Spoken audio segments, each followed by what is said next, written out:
Defence mechanism पे क्या है। डिफेंस मैकेनिज्म देखो, जब भी स्ट्रेस या प्रेशर आपको होता है ना, तो आपका ब्रेन ना कुछ ऐसे सिचुएशंस क्रिएट कर लेता है ऑटोमेटिकली कि आपको अच्छा लगे। आप जैसे आप फेल हो गए, ठीक है, आप फेल हो गए एग्जाम, मैथ्स का एग्जाम था, आप फेल हो गए, ठीक है, या हिंदी का था, आप फेल हो गए, ठीक है, तो क्या होगा, आपका दिमाग बोलेगा अरे पेपर ही बेकार था इसलिए फेल हो गए, अरे टीचर ने अच्छे से नहीं पढ़ाया था इसलिए फेल हो गए।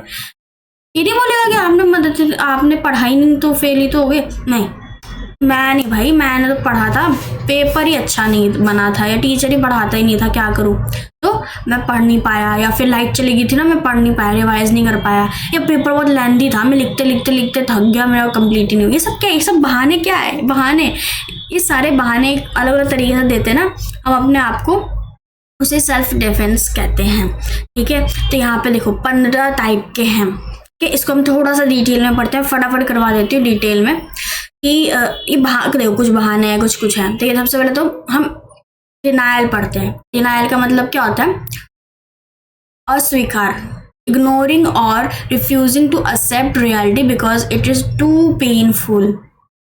देखो, अगर एक इंसान है जो डायबिटिक है, ठीक है, उसे डायबिटीज है, ठीक है, तो फिर क्या होता है, वो फिर क्या कहता है, फिर भी वो मीठा खाता है, उसको मीठा खाना मना है, फिर वो मीठा खाता है और कहता है अरे यार मुझे कुछ नहीं होगा, मीठा उठा खा रहे हैं, मुझे कुछ नहीं होगा। क्या ये क्या डिनायल है, स्वीकार ही नहीं कर रहा अपने आप को कि भाई तू बीमार हो जाएगा और बीमार हो जाएगा, लाइफ अच्छी तेरे को लगती नहीं लगती, अपने को करेगा नहीं, करेगा अरे कोई बात नहीं। ये डिनायल है कि डायबिटीज है, मीठा खाना मना है, तब भी मीठा खाएगी, मुझे कुछ नहीं होगा। अरे कैसे कुछ नहीं होगा, तो यही जो ब्रेन कह रहा है ना मुझे कुछ नहीं होगा, तो कहता है डिनायल। उसके बाद सेकंड देखते हैं रिप्रेशन, यानी दमन। देखो, दमन का मतलब होता है कि पुशिंग अप अनवांटेड थॉट्स और painful memories into the unconscious mind. एक इंसान जो बचपन में किसी एक्सीडेंट का शिकार हो गया था, उस मेमोरी को बिल्कुल भूल गया, ठीक है, उसको कहते हैं रिप्रेशन। यानी कोई पेनफुल मेमोरी थी, उसको एकदम बिल्कुल भुला ही देना, एकदम दिमाग से निकाल देना कि भाई कहाँ है, दिखे बिना वो मेमोरी उससे फिर से, उसको कहते हैं रिप्रेशन। प्रोजेक्शन का मतलब होता है आरोपण, जो नाम से पता चल रहा है, blaming others for your own feelings और मिस्टेक, अपनी गलती के लिए दूसरों को ब्लेम करना। अगर कोई स्टूडेंट अपनी गलती एक्सेप्ट नहीं करता और कहता है कि टीचर मुझे ना जानबूझकर कम मार्क्स देती है, ये क्या है, ये प्रोजेक्शन है, अपनी गलती स्वीकार ना कर दूसरों पे थोप देना कि टीचर मुझे कम मार्क्स देती है, मैं तो पूरा लिख के आता हूँ। फोर्थ है डिस्प्लेसमेंट, स्थानांतरण, यानी रीडायरेक्शनिंग आवर इमोशंस। देखो, इसमें क्या होता है, अगर एक स्टूडेंट टीचर की डांट से गुस्से में आ जाता है तो घर जाके अपने छोटे भाई बहन पे चिल्लाने लगता है, इससे क्या होता है, ऐसे हम ये भी कह सकते हैं स्टूडेंट की कोई भी इंसान है, कोई मेल या फीमेल कोई भी है, अपना कहीं जॉब करने गई, वहाँ पे उसको अपने बॉस से या अपने सीनियर से थोड़ी डांट सुनने को मिल गई, या कलीग उस पर हंसने लगे, तो क्या करते हैं, उस गुस्से को घर पे निकालती है, घर पे इधर उधर चिल्ला चिल्ली करती है, बच्चों पे चिल्लाती है, इधर चिल्लाती है, अपने पेरेंट्स से ऐसे ठीक से बात नहीं करती। तो क्या है, अपने गुस्से को डिस्प्लेसमेंट हो गया, अपने इमोशंस को कहीं और निकाल देना, फ्रस्ट्रेशन भी कह सकते हैं, तो ये नाम है इसका, ठीक है। उसके बाद फिफ्थ देखते हैं हम रिग्रेशन, प्रतिगमन, returning to child like behaviours when facing stress. जैसे कि एक एडल्ट है, 30 साल का एक आदमी है, जब वो स्ट्रेस में होता है ना तो टॉयज या कार्टून देखकर रिलैक्स फील करता है, ठीक है। हम भी कभी कभी करते हैं ना, बहुत स्ट्रेस होता है हमारा, चलो भाई अब तो डोरेमोन या सिंचन लगा लो, अब थोड़ा स्ट्रेस कम हो दिमाग में, यानी हम अपने इमोशन को थोड़ा बच्चों की तरह बन के, बच्चों के बिहेवियर में जाके हम उस स्ट्रेस को कम कर रहे हैं। सिक्स्थ है रैशनलाइजेशन, यानी कि giving logic but fake excuse for behaviour.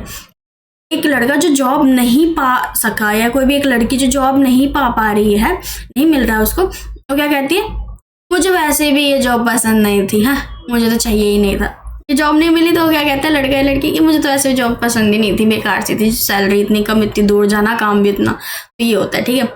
7th हम देखते हैं रिएक्शन फॉर्मेशन यानी behaving in the opposite way of what you actually feel.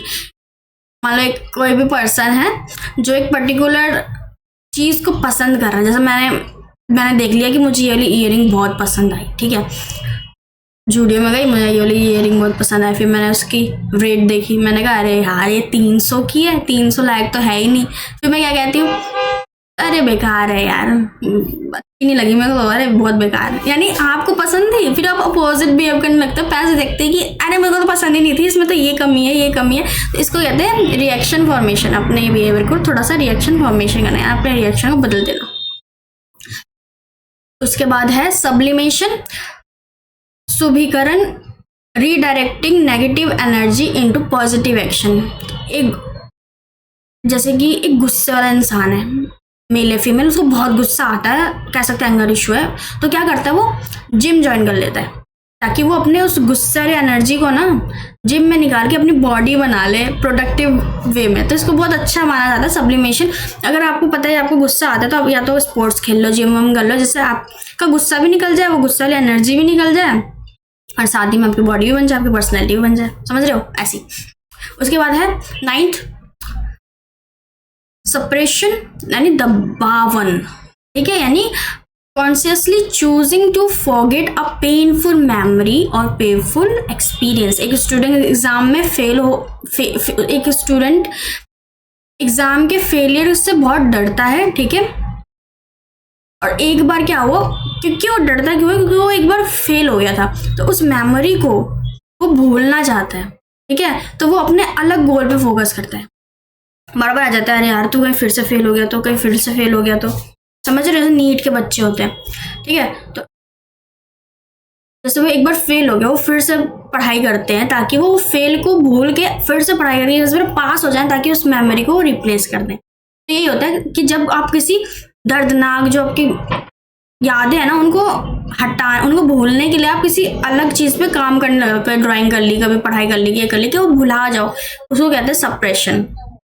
उसके बाद है 10th हमारा intellectualisation, using logic and fact to avoid emotion. अब लॉजिक से बात करेंगे, जैसे कि एक पेशेंट जिसको कैंसर है, वो कैंसर से सफर कर रहा है, इमोशन उसके जो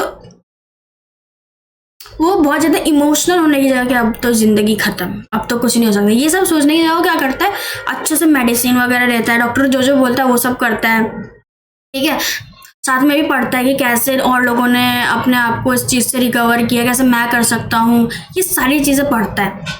इसका मतलब क्या है, एक लॉजिक लगा के अपने इमोशन को अवॉइड करना कि अरे जरूरी थे ना मैं मर जाऊंगा, ऐसा नहीं, मैं करके दिखा सकता हूँ, जैसे और लोगों ने भी किया है। एक इंसान को तो 2 बार कैंसर हो गया था, 2 बार उसने कैंसर से जीता। तो ये सब चीजें पढ़ना जानना, तो इसे क्या कहते हैं, इंटेलेक्चुअलाइजेशन, यानी आप दिमाग लगा, बुद्धि लगा के अपने इमोशंस को कंट्रोल कर रहे हो या उसको अवॉइड कर रहे हो, बेकार के इमोशंस को। 11th है हमारा, 11th हमारा कहता है कंपनसेशन, यानी कि प्रतिपूर्ति, making up for weaknesses by excellence in other area. अगर एक स्टूडेंट मैथ में वीक है तो वो पेंटिंग या स्पोर्ट्स में अपना टैलेंट दिखाने लगता है। तो इसका मतलब क्या है कि वो अपने आप को बता रहा है कि भाई तू एक में अच्छा नहीं है ना, और देख कितनी सारी चीजों में तो बहुत अच्छा है। इसको कहते हैं कंपनसेशन। 12th है avoidance, staying away from stressful situation और पीपल। एक बच्चा जो एग्जाम में फेल हो गया, वो टीचर और फ्रेंड से बचने के लिए स्कूल नहीं जाता है, इसको कहते हैं अवॉइडेंस। कि अगर कोई स्ट्रेसफुल अब फेल हो गया, या फिर आपने कोई एग्जाम दिया, आपके फ्रेंड ने भी एग्जाम दिया, वो कॉल करके पूछ रहा है कि क्या हुआ, कितने मार्क्स आए एग्जाम में, मैं तो पास हो गया, तू बता। आप फोन कट कर देते हो, वो फिर कॉल करता है, आप उसे ब्लॉक कर देते हो, और मैसेज करता है, आप रिप्लाई नहीं देते हो। तो क्या है, इसको अवॉइडेंस कहते हैं कि अब आप नहीं अच्छा कर पाए ना, तो आप अवॉइड कर रहे हो, आप फेस नहीं कर रहे, यार नहीं कर पाया भाई, मैं कुछ और करूंगा, बहुत बड़ा करूंगा, तो देखता रहियो, ऐसा नहीं, अवॉइड कर रहे हो, तो इसको कहते हैं अवॉइडेंस। उसके बाद 13 है अनडूइंग, यानी पूर्ववत करना, trying to reverse a wrong action by doing something good, ठीक है, यानी अपनी गलती को सुधारना, कोई अच्छा काम करके। जैसे कि एक स्टूडेंट है, लड़का लड़की कोई भी है, वो अपने मम्मी पापा से ना कुछ ज्यादा झगड़ता है, तो फिर बाद में उसके क्या होगा कि उसकी मम्मी उसको उससे बात करना बंद कर देगी और फिर वो अपने एक्शन को बदल लेगा। ठीक है, तो वो क्या करेगा कि बाद में मम्मी के जैसे अभी कुछ हो गया था, अभी गुस्से में था, लड़ाई कर ली, मम्मी ने पूछा क्या खाएगा, मम्मी जो भी बनाना बना लो, ऐसा कुछ कह दिया। ठीक है, फिर मम्मी को भी दुख हो गया, तो मम्मी ने चुपचाप बनाया और साइड में, फिर बाद में उसे रियलाइज होता है कि अरे यार ये तो गलत कर दिया।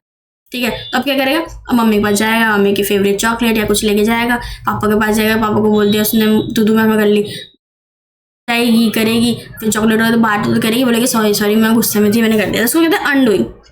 यानी अगर आपने कुछ गलत एक्शन कर दिया ना, अब उसकी जगह आपको एक अच्छा एक्शन करके उसको सुधारना है, अपनी गलती को सुधारना है। ठीक है, फोर्थ है फैंटेसी, यानी कि डे ड्रीमिंग करना, कल्पना लोक में चले जाना और कल्पनों में जीते रहना, रियलिटी से भाग जाना। उसे कहते हैं डे ड्रीमिंग।